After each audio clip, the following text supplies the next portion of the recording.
I come before you today as only a kid from Federal Hill,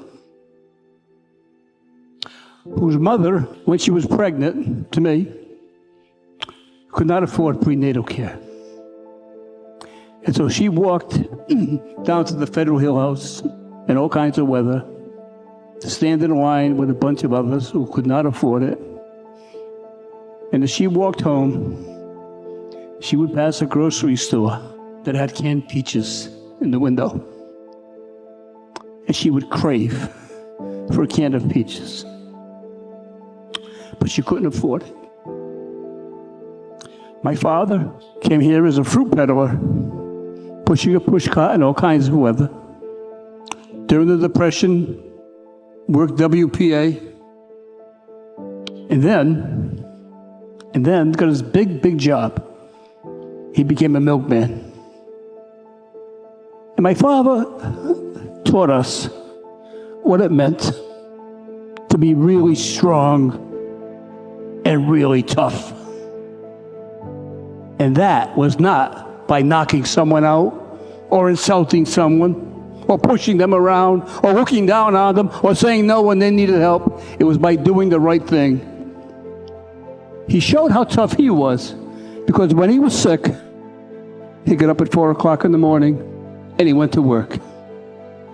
And when he had the sniffles, he went to work. And when he was very sick, he went to work.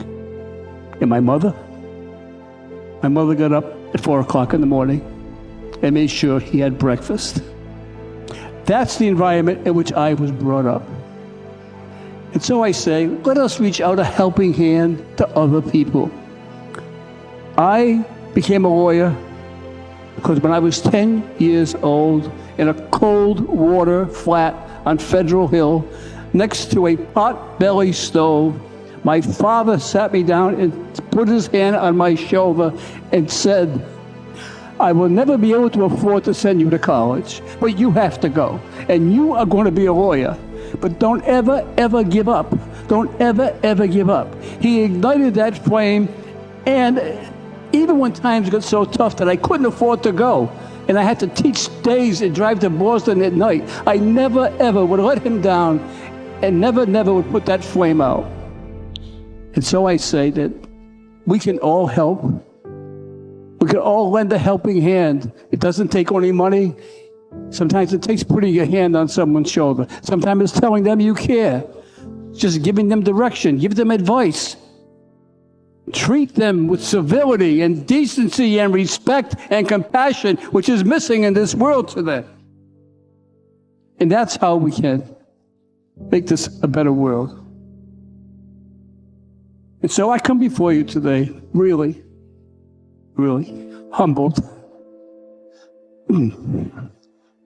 that I have this opportunity. I really do. I get emotional about it because I still view myself as a skinny kid, freezing in a cold water flat on Federal Hill, going downstairs to get the oil in the winter.